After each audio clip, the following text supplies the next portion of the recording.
Selamat malam pemirsa, pekan ini jagat publik kembali dihebohkan dengan kabar melayangnya sebuah laporan hukum yang menyeret nama komika senior Panji Pragiwaksono. Panji resmi dilaporkan ke Polda Metro Jaya buntut dari materi dalam pertunjukan spesialnya yang bertajuk Mens Rea. Isi materi tersebut dituduh mengandung unsur penghasutan hingga penodaan agama. Langkah ini sontak menempatkan sang komika berhadapan dengan proses hukum sekaligus memicu debat panas di tengah masyarakat. Di mana sebenarnya batas antara kritik, satir, dan kebebasan berekspresi. Terlebih kasus bergulir di tengah masa transisi dan pemberlakuan KUHP serta KUHAP yang baru. Meski laporan telah masuk, sejumlah pakar hukum menilai bahwa memidana seorang seniman pertunjukan tidaklah sesederhana itu. Lantas di manakah garis tegas yang memisahkan antara kritik dan penghinaan, serta sejauh mana negara hadir melindungi kebebasan berpendapat? Bersama saya Fitri Megantara, Top Issue dengan tema Komedi Panji dibalas laporan ke polisi.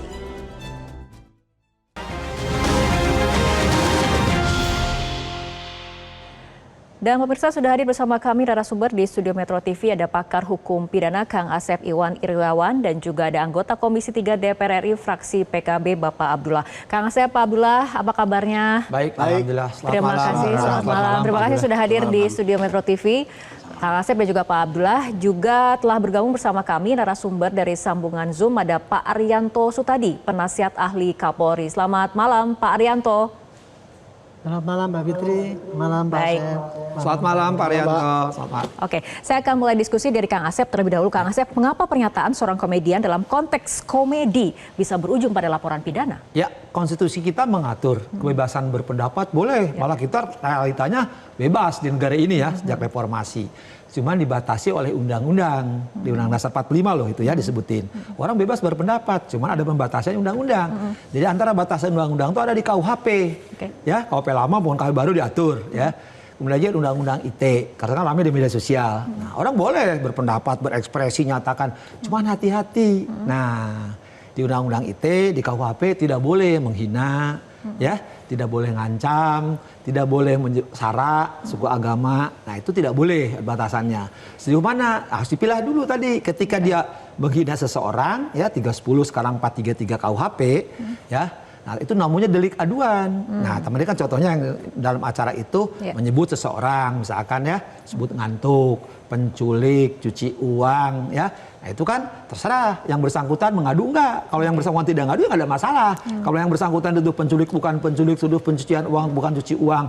Kemudian yang bersangkutan ngantuk tidak, malah yang ngantuk tadi ngatakan ya nggak usah dilapor-laporin ya. Kalau sekali lagi kalau tanpa ngadu itu delik aduan ya nggak ada masalah. Kalau nah, tapi apakah ekspresi komedi bisa langsung ditarik sebagai dugaan tindak pidana hanya karena ada pihak yang merasa tersinggung? Ya tadi kalau delik aduan yang bersangkutan tadi sesuai harkat martabatnya itu penghinaan ya. Tapi kalau yang bersangkutan dihina tidak ngadu ya nggak ada masalah. Tapi hati-hati ketika tadi menyangkut sara, suku, agama, dan ras. Contohnya yang paling gampang, ketika etnis saya disebut bahwa orang Sunda milih artis, hati-hati. Tapi kan orang Sunda udah diwakili sama KDM. Ya ngapain, udah lihat aja praktek. Kita juga orang Sunda, ya ngapain juga. Karena bagi orang Sunda ya, sekali lagi, disebut itu nggak ada masalah. Artis kan bukan profesi terlarang. Kita pilih banyak artis jadi orang kan, bener dari fraksi manapun juga. Ada kan artis ya, Pak Abdullah kan, bagus-bagus. Dan malah orang Sunda milih, kebanyakan bukan orang Sunda. Jadi kita orang Sunda mah cuek aja. Karena pilihan politik bagi orang Sunda, itu adalah hiburan, bukan tawuran, apalagi kekerasan. Jadi mau siapapun ngomong ya biarin aja, bahasa Sundanya, Tera mengerti. Kajian teuing, paduli teuing. Pokoknya bagi orang Sunda mah pemimpin itu perlu cager, bager, pinter, wanter, singer, gemah ripah, lawi jinawi, cager, bager benar. Tapi nggak usah dia ngomong apa peduli amat. Kembali pada kasus pelaporan terhadap Pragiwaksono, tapi saya akan ke Pak Abdullah. Ini kan diperbincangkan oleh publik, menjadi sorotan publik, menjadi pro dan kontra di publik juga. Tapi dari DPR sendiri bagaimana memandang kasus ini? Kalau DPR sendiri memandang kasus ini sebagai ujian KUHP baru ya, ujian bagi KUHP baru, sebenarnya kritik itu jelas, fitnah, penghinaan, perendahan martabat jelas, sangat jelas diatur di KUHP baru. Tidak sembarangan orang bisa mengadukan delik khusus, dalam artian yang secara person dihina atau yang secara person rendahkan martabatnya adalah yang berhak untuk mengadukan. Orang lain tidak berhak. Nah, dalam kasus ini, pelaporan yang masuk ke Polda Metro cek dulu nih legal standingnya. Oke. Cek dulu legal standingnya. Apakah yang bersangkutan benar-benar mewakili apa yang disampaikan oleh Panji? Apakah tidak? Ya kan? Kedua, kalau sampai hal kayak gini diproses secara hukum, bagi saya hal yang nggak perlu. KUHP yang baru yang dimaksud oleh teman-teman DPR dan pemerintah adalah hadirnya keadilan, bukan hadirnya ketakutan dalam mengkritik atau memberikan pendapat. Oke. Di situ. Oke, ketika menyusun ataupun mengesahkan KUHP baru, DPR membayangkan tidak komedian ini ternyata bisa berhadapan dengan polisi karena materi lawakan. Kita sama sekali tidak membayangkan dalam artian karena kita menyusun KUHP baru dan KUHP baru itu argumentasinya adalah dua produk undang-undang ini produk penjajah, yaitu memaksaan kekuasaan untuk keadilan dalam artian memanfaatkan kondisi hukum yang ada untuk memaksakan kekuasaan. Nah, sekarang kita rubah nih hak-hak masyarakat untuk mendapatkan keadilan, hak-hak masyarakat bukan untuk menakut-nakuti masyarakat untuk mengkritik kebijakan pemerintah. Oke, saya akan ke Pak Arianto. Pak Arianto, Panji dilaporkan terkait pasal penodaan agama dan juga penghasutan. Apakah laporan terhadap materi ini bisa langsung memenuhi unsur delik atau seharusnya gugur dari awal? Itu tergantung daripada apa yang dilaporkan ya. Saya sendiri nggak pernah lihat laporannya, tetapi cuma lihat dari press release itu ya. Bahwa polisi tadi kan disampaikan bahwa ada 2 orang lapor. Kemudian lapor ke polisi, polisi akan menyelidiki. Nah, menurut pandangan saya, tugas polisi adalah ya menjaga Kamtipmas. Kalau di lapangan ada kegaduhan, ada orang yang merasa nggak suka, tersinggung dan sebagainya, dia akan boleh lapor. Gitu. Dan kemudian kalau ada laporan, maka polisi harus menindaklanjuti laporan itu. Apakah laporan itu hanya sebagai pengaduan yang belum ada pidana, atau sudah ada kira-kira ada pidananya atau tidak gitu. Nah, langkah pertama untuk ngecek apakah itu pidana atau tidak itu di dalam KUHP ada namanya tahap penyelidikan. Selama dalam tahap penyelidikan itu, polisi akan menerima laporan itu, kemudian ngecek apa barang bukti yang ada, kemudian pelapornya itu benar-beneran nggak mau lapor apa tidak, atau jangan-jangan cuman ecek-ecek aja, cuma datang terus kemudian nggak pergi gitu ya. Terus kemudian dia akan cari saksi-saksi yang lain untuk mendukung apakah itu yang dilaporkan itu pidana apa tidak.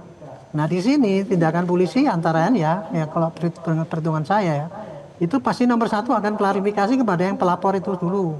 Diperiksa dia, diklarifikasi namanya. Kemudian yang kedua mesti akan melihat itu barang-barang buktinya, dinyatakan dicek pada si pelapor itu benar ini apa tidak, akan dicek. Yang ketiga akan klarifikasi pada yang terlapor. Tanya yang terlapor itu apakah ini benar Bapak ini yang dituduhkan gitu. Oke. Habis itu polisi akan cari saksi-saksi yang lain untuk menentukan apakah ini ada unsur pidana apa tidak gitu.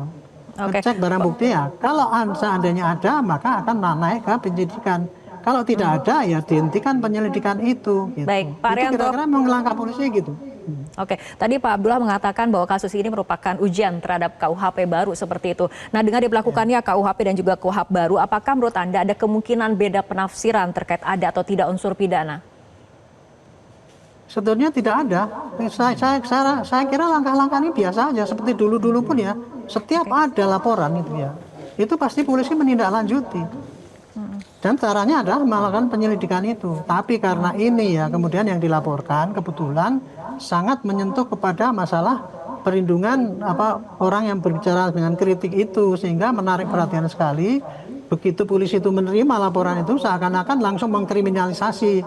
Kan itu begitu, yang berada di masyarakat kan kayak gitu. Nah polisi ya harus melakukan penyelidikan untuk menyatakan bahwa ini kriminal atau bukan. Kalau memang bukan ya pasti nanti dihentikan. Tapi kalau polisi sekarang langsung wah ini bukan karena orang sana udah ngomong bahwa ini bukan pidana. Polisi nggak bisa bekerja kayak gitu, nggak profesional namanya. Karena di dalam undang-undang diatur itu polisi adalah penyelidik ya. Melakukan penyelidikan, kalau nggak ada hentikan, kalau ada teruskan gitu. Oke, baik. Kira-kira begitu.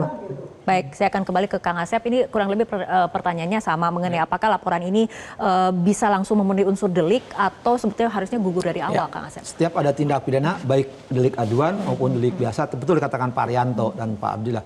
Jadi langsung yang penyelidikan, ya, serangkaian tindakan untuk mencari apakah ada tindak pidana bukan. Nah sekarang misalkan tadi jelas kalau pengaduan karena yang bersangkutan tidak ngadu ya sudah ada masalah. Yang delik aduan misalkan tadi penodaan agama. Penodaan agama dulu kita pernah mengenal kasus yang ramai ya, kasus Ahok dan kasus beberapa kasus lainnya. Ingat hati-hati ya.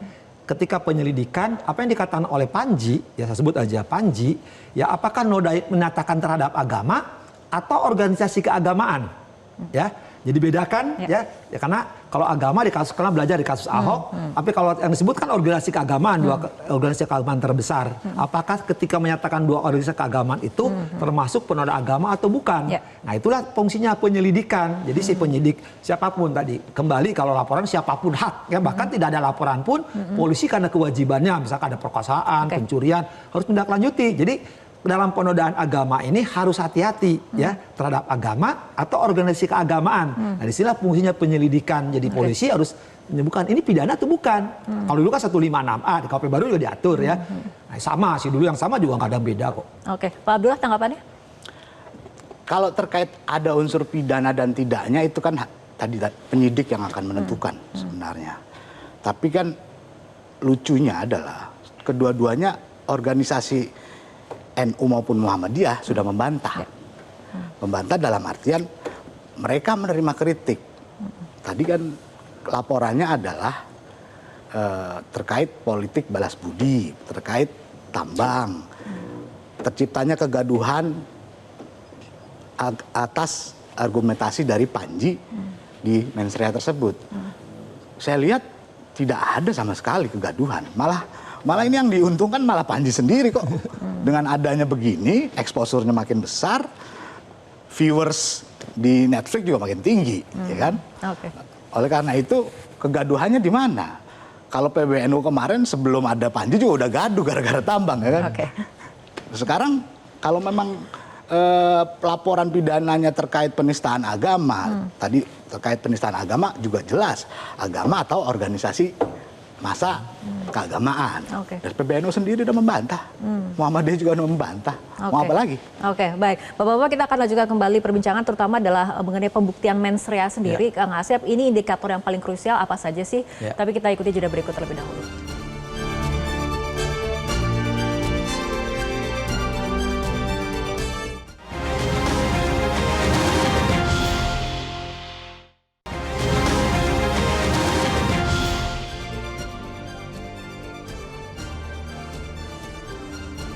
Pemirsa, kita akan lanjutkan kembali perbincangan kembali ke Kang Asep dalam pembuktian mensrea ataupun niat. Ini indikator yang paling krusial untuk membedakan niat mengkritik dengan niat menghina itu apa? Ya, hati-hati kalau mengkritik kan membangun nggak ada masalah, bagus. Di Republik ini harus. Saya juga sering mengkritik kan, apalagi membangun. Yang nggak boleh tadi mengkritik itu jangan menghina, ya ke pribadi, ancaman atau sara itu yang paling gampang, ya gampang kok, ya. Nah kembali mensrea tadi yang dikatakan ya batasan sederhana, bahasa Belandanya teknis hukumnya willen en weten. Jadi niat jahat itu kalau dia mengetahui dan mengendaki.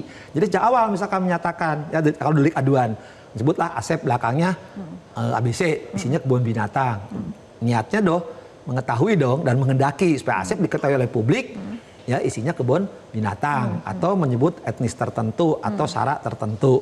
Niat baik. Tapi kalau misalkan sekali lagi ya tidak maksudnya ya diketahui dan tidak dikendaki nggak ada masalah. Tapi kalau dia menghendaki mengetahui misalkan yang delik aduan mempermalukan orang di depan publik dan orang yang dipermalukan mengadu, jangan coba mengatakan itu dia misalkan menurut keyakinan saya. Sama juga yang delik biasa ya. Jangan mengatakan keyakinan saya tapi menyinggung etnis, suku, agama, dan menodai agama ya. Dalam tadi kasus agama kan sering misalkan mempelesetkan ajaran agama, misalkan sholat 7 jadi 2 dan sebagainya. Nah itu yang suka kena itu karena itu jelas menodai agama karena batasan agamanya jelas tidak boleh. Tapi kalau misalkan organisasi itu pasalnya juga lain. Jadi ketika misalkan mensrea dalam arti hukum bukan acaranya kan acara juga mensrea kan. Tapi mensrea dalam arti hukum ketika orang menyatakan tadi harus mengetahui dan mengendaki willen en weten dan itu terwujud istilahnya dikenal delik formil, delik material gitu kan. Selama itu belum terbukti ya nggak bisa. Artinya ketika kemudian yang bersangkutan menyatakan menurut keyakinannya, menurut keyakinan saya, apakah kemudian ini bisa kemudian menjadi lolos karena ini merupakan materi komedi? Contoh sederhana gini, menurut keyakinan saya, Asep adalah isinya kebun binatang. Dan itu ngomong depan publik. Nah, kalau saya berkeberatan, saya ngadu, kena. Nah, delik biasa. Menurut keyakinan saya, orang Sunda bla bla bla, isinya negatif. Nggak bisa itu kena, nggak boleh searah ya. Nah, apalagi misalkan ya sejak awal tidak digunakan data yang valid. Contoh yang paling gampang di kasus itu kan, ini perlu kecerdasan juga. Gubernur Jawa Barat tidak pernah Deddy Mizwar, dia Wagub, jago gubernur kalah. Ya, itu perlu diketahui kan, data itu salah menyebutkan Gubernur Jawa Barat. Nah, itu juga data harus benar. Dan tidak seorang semua Jawa Barat artis kan, bahkan artis yang terpilih itu kebanyakan non Jawa Barat. Bahkan kasih data penting juga ya, supaya nanti ketika komedian juga isi data. Anggota DPRD Provinsi Jawa Barat itu mayoritas bukan orang Sunda lah. Nah, itu jangan sebutin orang Sunda semua milih artis. Baik, saya akan kembali Pak Arianto mengenai pembuktian dari mens rea sendiri, unsur apa nanti yang kemudian akan diperhatikan, dipertimbangkan oleh para penyelidik ini. Yakinkan dulu ya, yang maksudnya mens rea dalam arti hukum atau judulnya ini? Saya kira itu mens rea dalam arti hukum. Mens rea dalam hukum. Iya kan? Ya, dalam hukum. Ya. Kalau bagi polisi, Bu, yang dicari buktinya bukan hanya mens rea, tetapi apakah pidana yang dilakukan, tindakan, bukan pidana, tindakan yang dilakukan oleh yang terlapor itu masuk di dalam kriteria yang dirumuskan di dalam undang-undang apa tidak. Itu yang dicari oleh polisi. Makanya dia akan mencari bukti dan kemudian kesaksian. Dan yang terakhir adalah kepada para saksi ahli. Karena ya ini penafsiran mengenai kritik dan kemudian menghina ujaran kebencian itu batasnya abstrak, nggak bisa konkret itu gitu. Makanya itu di dalam penyelidikan khususnya seperti model apa itu kritik dan penyampaian pendapat dan sebagainya itu, polisi pasti akan memanggil keterangan ahli. Para ahli-ahli itu ditanya, ahli bahasa lah, ahli meme, ahli apa, itu semua ditanya apa ini masuk pidana apa masuk unsur yang dirumuskan di dalam ITE apa tidak, unsur yang di dalam 310 mengenai pencemaran apa tidak.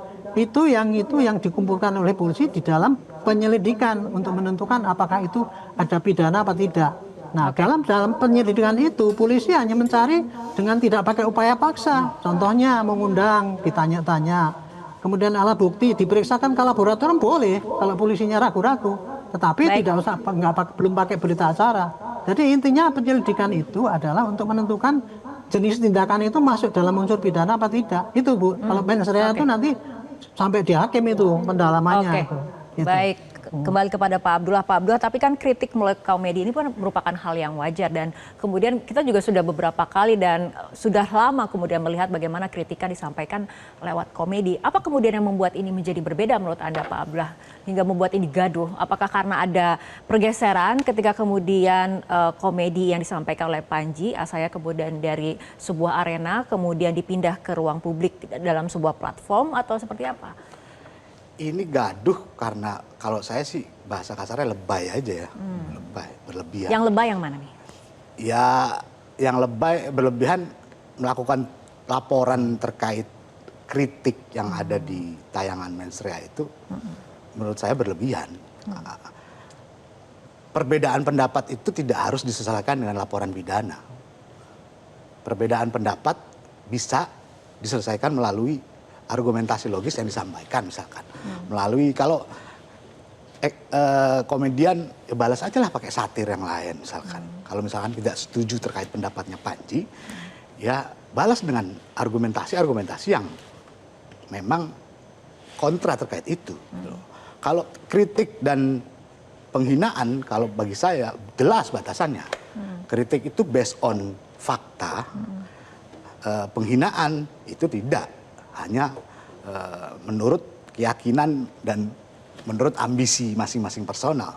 Tapi yang bikin ini gaduh ya memang karena satu KUHP baru yang lagi muncul juga baru berlaku, KUHP baru muncul. Bagi saya kalau perbedaan pendapat diselesaikan dengan laporan seperti ini terus, ini ujian demokrasi juga, ujian terhadap pendewasaan demokrasi di Indonesia.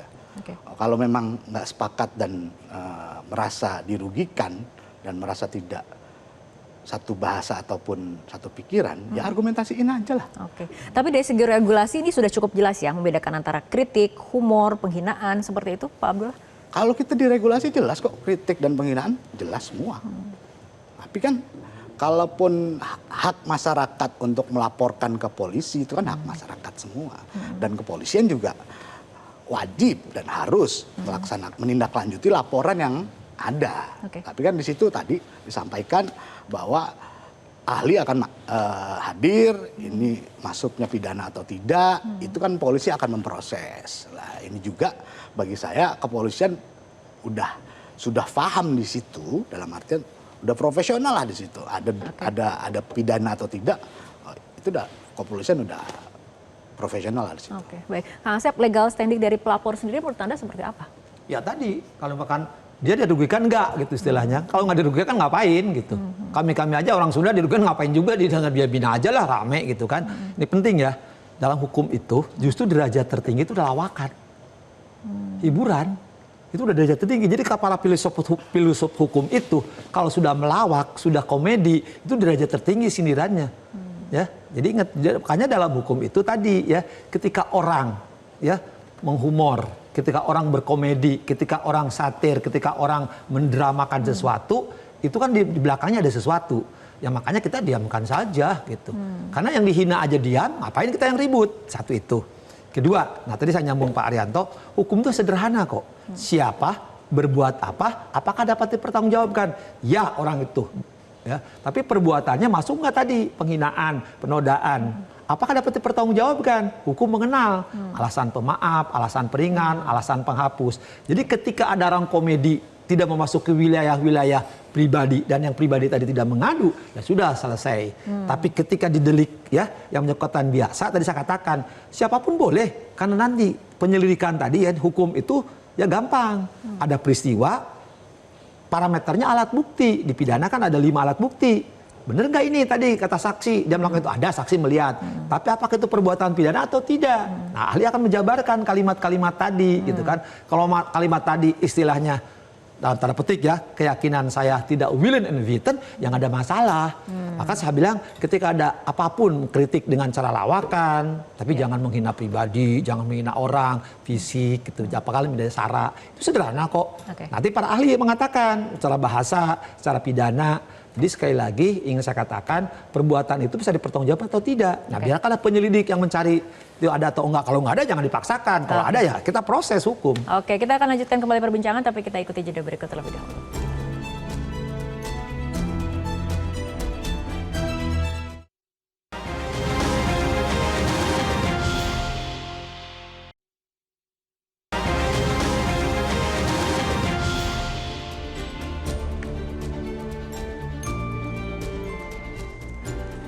Pemirsa, kita lanjutkan kembali perbincangan. Pak Arianto, tadi Pak Abdullah sempat menyatakan pendapatnya bahwa pelaporan dari kasus ini ataupun materi stand up komedi yang disampaikan oleh Panji ini berlebihan seperti itu. Pak Arianto sendiri bagaimana tanggapannya? Iya, kalau saya tanggapannya agak beda ya.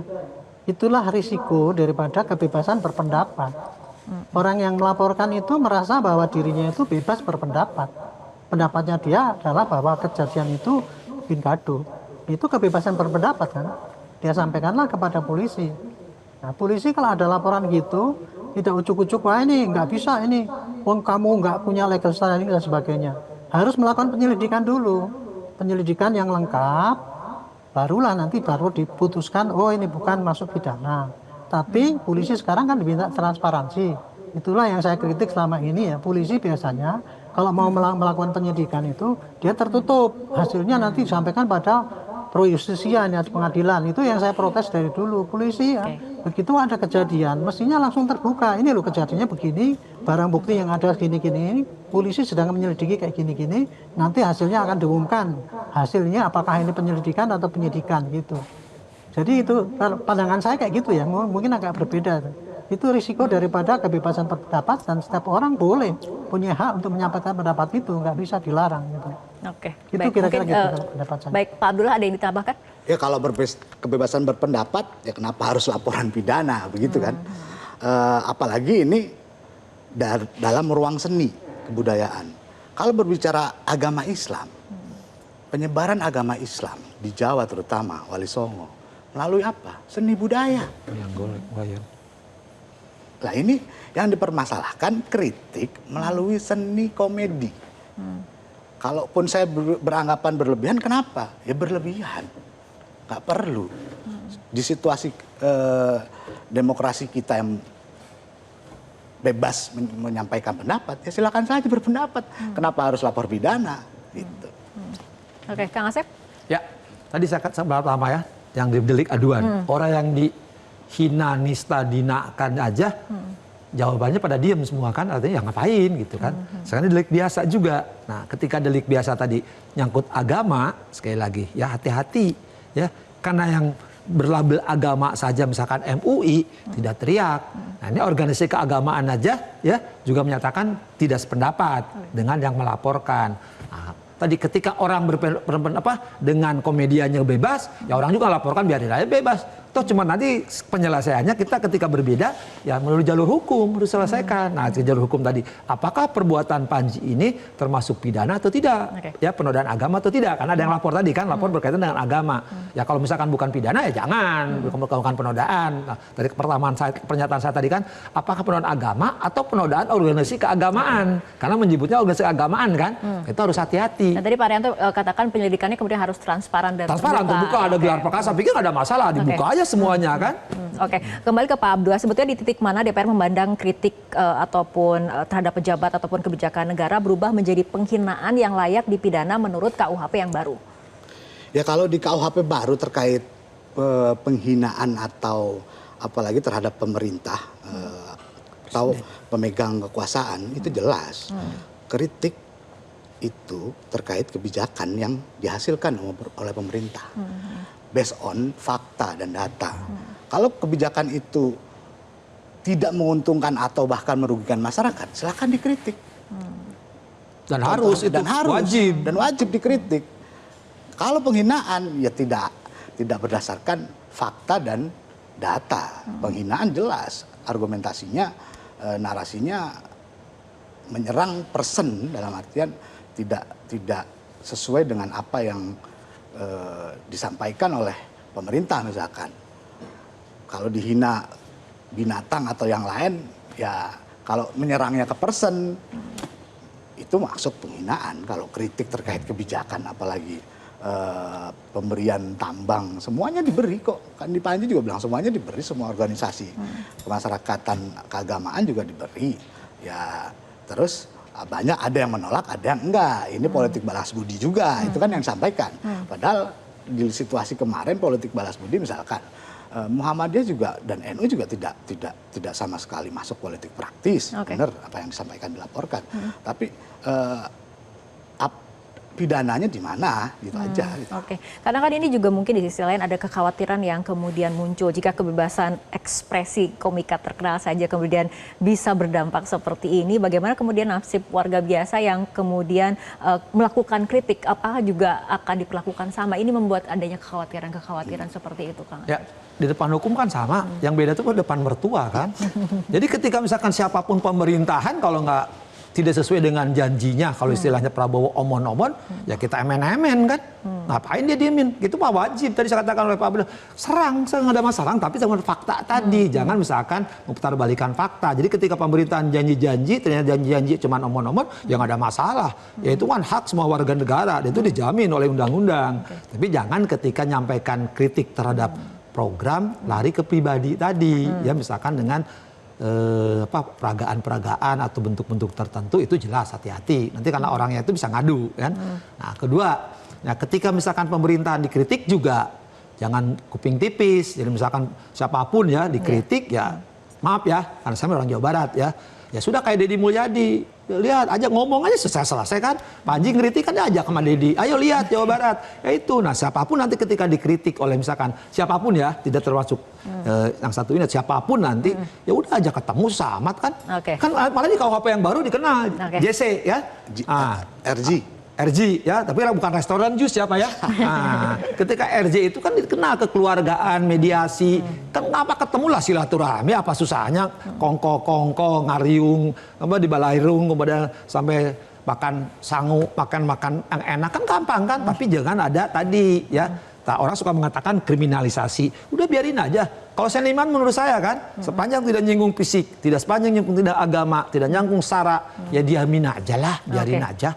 Itu karena profesi mungkin cari duit di situ. Karena Kang Asep tadi sudah menyinggung soal KUHP dan juga KUHP baru, kembali kepada Pak Abdullah, bagaimana sih sebetulnya Komisi 3 ini memastikan penegak hukum bisa benar-benar menerapkan semangat KUHP ataupun KUHP baru, tidak hanya kemudian sekedar mengganti pasal seperti itu Pak Abdullah. KUHP dan KUHP baru disusun itu ruhnya adalah mengedepankan hak asasi manusia dalam menciptakan keadilan, mendapatkan keadilan. Satu, misalkan ketika semua lini di penyelidikan atau penyidikan itu masyarakat wajib dan harus didampingi kuasa hukum. Kemarin kan ketika jadi saksi belum wajib dan belum diharuskan mendapatkan kuasa hukum. Kedua, diperluasnya lagi objek pra peradilan. Nah, itu yang kemarin semangatnya adalah hak asasi manusia. Titik tekannya adalah hak asasi manusia. Nah, balik lagi ke kasus ini, ya kan? Bedanya kalau tadi kenapa hak manusia untuk berpendapat silahkan, dalam artian dibatasi jelas kritik antara kritik dan penistaan atau penghinaan di KUHP dan KUHP baru jelas, dan yang berhak melaporkan deliknya juga jelas, siapa yang berhak melaporkan, siapa yang tidak berhak melaporkan, itu jelas. Yang perlu diketahui oleh masyarakat, tujuan dari KUHP dan KUHP baru itu adalah terminimalisir kriminalisasi terhadap kritik kebijakan pemerintah. Oleh karena itu, jangan sampai ketika adanya contoh seperti ini, orang kritik melalui seni atau budaya selalu dikaitkan selalu dituntut oleh pidana. Nah ini kan yang nggak sehat. Bahkan Pak Abdullah kan di KUHP baru tuh ya, ada istilah pengakuan dengan pemaafan. Katakan ini pidana ya, karena dia ngaku salah dan dimaafkan, selesai kok perkara. Itu indatur baru loh ya. Jadi ketika kalau belum pidana, apalagi kalau bukan gitu kan. Nah, saya harap ya tidak terjadi apa-apa. Restoratif justice, terus pilihan penjara itu alternatif terakhir. Banyak kok kita hak-hak masyarakat yang memang kita betul-betul perjuangkan untuk meminimalisasi kriminalisasi. Baik, Pak Arianto, mengenai ruh KUHP dan KUHP baru dan kaitannya dengan kasus yang saat ini menjadi sorotan publik, terutama mengenai pelaporan materi stand up comedy ini. Ya memang kita menyadari ya, KUHP yang baru itu menonjolkan ya, kalau dulu advokat kan tidak dimasuk dalam KUHP, sekarang masuk. Sekarang pra peradilan ditambah luas. Intinya adalah seperti tadi kalau pakai istilah, jangan sampai kita mudah mengkriminalisasi seseorang. Itu kita sadari itu. Jadi perlindungan pada saksi-saksi tersangka. Contoh lagi itu seperti KPK itu nggak boleh menayangkan itu. Saya setuju sekali itu karena itu praduga tak bersalah. Nah ini dalam rangka ini ya, melindungi hak-hak orang itu. Kehati-hatian polisi dengan melakukan penyelidikan yang tajam untuk menyatakan apakah Panji ini bersalah atau tidak. Ini termasuk daripada perlindungan dari praduga tak bersalah gitu. Hanya yang saya harapkan jangan sampai ya, kalau polisi melakukan penyelidikan, wah itu sudah berarti langsung polisi kriminalisasi. Itu yang harus kita cegah ya, pemberitahuan pada rakyat bahwa yang namanya penyelidikan itu bukan kriminalisasi, itu justru untuk melindungi jangan sampai orang itu mudah sekali dikriminalkan dengan melakukan penyelidikan yang sangat teliti, transparan dan objektif gitu. Makanya saya menyarankan ya, ini harus diselidiki polisi dan terbuka, jangan pakai model polisi yang lama. Polisi kan biasanya kan menyembunyikan penyelidikan itu nanti hanya untuk di pro justisia, itu namanya mau manipulasi kalau menurut saya sih. Kalau terbuka kan sekarang kan nggak bisa memanipulasi bukti yang ada. Justru kita tuh melindungi daripada orang itu jangan dikriminalisasi gitu. Itu menurut pendapat saya sih ya. Kalau Baik. Baik, Pak Arianto, Pak Abdullah, dan juga Kang Asep, kita masih ada satu segmen lain. Kita akan lanjutkan kembali perbincangan, tapi kita ikuti jeda berikut terlebih dahulu.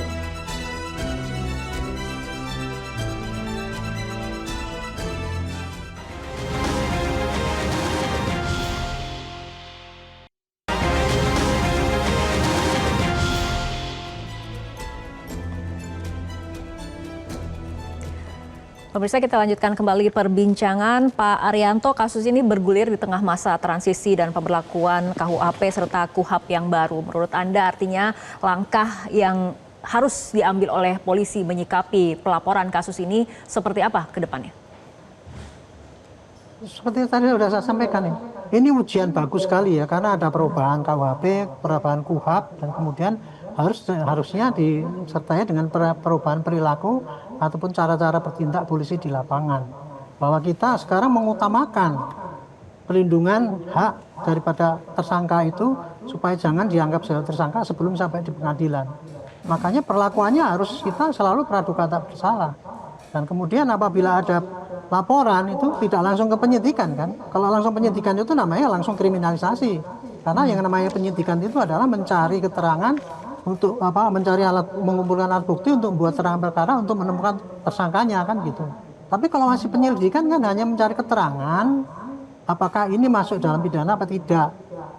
Dan di situ tidak ada unsur-unsur kekerasan, paksaan dan sebagainya. Saya kira ini bagus sekali ya kasus ini.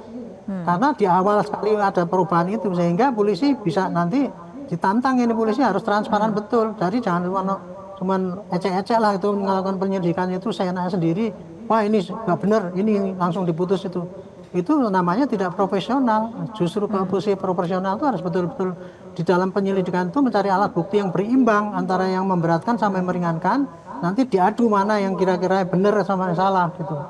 Kalau ini masalah ini ya, mengenai masalah kritik ini memang menurut saya cukup berat kasusnya. Karena apa? Paling pol nanti kan kemudian akan bertanya-tanya. Tadi kan dari diskusi ini kan terjadi perbedaan multitafsir kan. Itulah hukum itu, kalau khususnya hukum untuk kritik ini. Hukum sudah jelas, tetapi masih multitafsir kan. Nah justru itulah maka di dalam penyelidikan ini harus ada keterangan ahli. Nah, sayangnya dalam pengalaman saya, keterangan ahli yang dipanggil itu kadang-kadang berbeda sesuai dengan kepentingan masing-masing. Itulah tantangan hukum kita yang sekarang ini kalau menurut saya. Oke, baik Pak Arianto. Selanjutnya saya akan ke Kang Asep. Kang Asep, jika kemudian hukum pidana terus digunakan untuk merespon kritik sosial, terutama misalnya yang terjadi saat ini seperti itu, apa sih sebetulnya dampaknya? Ya, makanya pidana suka disebut ya, yang terakhir, betul-betul remedium gitu kan. Jadi jangan dikit dipidana. Saya betul, silakan kritik sebanyak-banyak menurut saya siapapun, legislatif, yudikatif, ya, eksekutif, ya nggak apa-apa kalau mereka main kutip, kita hajar rame-rame, tapi dalam bentuk lisan, tertulis, komedi, parodi, silahkan, ya. Nah, tapi hati-hati tadi, kita kan juga ada batasannya, nggak ada masalah kok. Nah, tapi kalau sekarang kritik-kritik semua di ujungnya dipidana, ya, yang itu bukan pidana, orang suka lanjut kriminalisasi itu pembungkaman.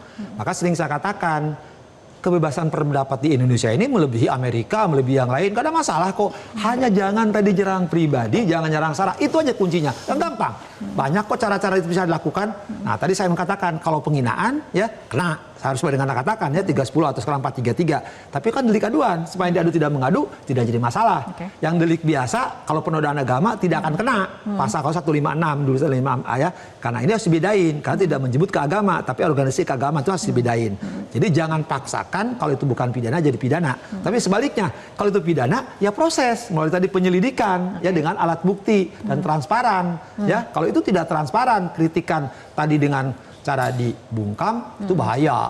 Mari teriak-teriakin siapapun, teriak aja nggak usah takut. Oke, baik Pak Abdullah. Nah ini di mana sih sebetulnya garis tegas yang memisahkan antara kritik dan penghinaan, serta sejauh mana negara hadir melindungi kebebasan berpendapat ataupun kebebasan berekspresi itu sendiri?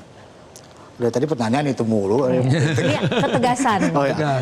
Kadang ini jelas kalau kritik itu based on fakta, kebijakan yang dikritik yang mungkin kebijakan pemerintah merugikan masyarakat, itu kritik silahkan. Kalau penghinaan, penistaannya tadi sara, emosional dan pribadi, person.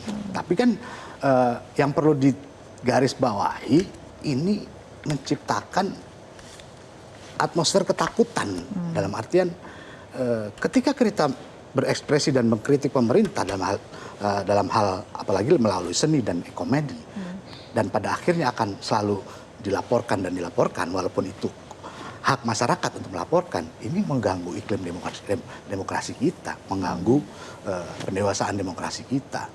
Silakanlah kritik, silakanlah itu, tapi kan perbedaan pendapat ketika memang kalaupun ini ada unsur pidananya, misalkan, kalaupun ini ada unsur pidananya dan yang dirugikan adalah pelapor, misalkan, kalau ini benar ada alternatif restoratif justice.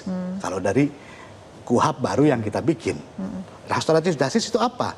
Ketika yang dirugikan atau yang melapor sudah dikembalikan haknya atau dipulihkan haknya, ya sudah selesai. Ya kan, pelapor ini ada unsur pidananya nih, pelapor dirugikan dan benar pidana, akhirnya restoratif justice. Sebenarnya udah ini KUHP yang baru yang memang bisa dimaksimalkan. Penjara itu alternatif hukuman terakhir. Oke. Sederhana Kora. Jadi kalau kayak mak suka ribet, biarin aja namanya mama gitu kan. Baik, kita tunggu saja bagaimana kemudian tindak lanjut dari pihak kepolisian, terutama di ruang ataupun di payung hukum yang baru ini seperti apa. Terima kasih Pak Abdullah, Kang Asep dan juga Pak Arianto telah berbincang bersama kami malam hari ini. Pemirsa, pada akhirnya persoalan ini bukan sekedar uji isi materi komedi, melainkan sebuah ujian dalam memaknai batas ruang bicara di bawah payung hukum yang baru. Bukan untuk membungkam nalar kritis, melainkan demi menjaga keseimbangan antara penghormatan terhadap nilai masyarakat dan kebebasan berekspresi dalam iklim demokrasi. Saya Fitri Megantara, selamat malam, sampai jumpa. Terima kasih Pak. Siap, Ang. Metro TV. Jelajahi cara baru mendapatkan informasi. Download Metro TV Extend sekarang.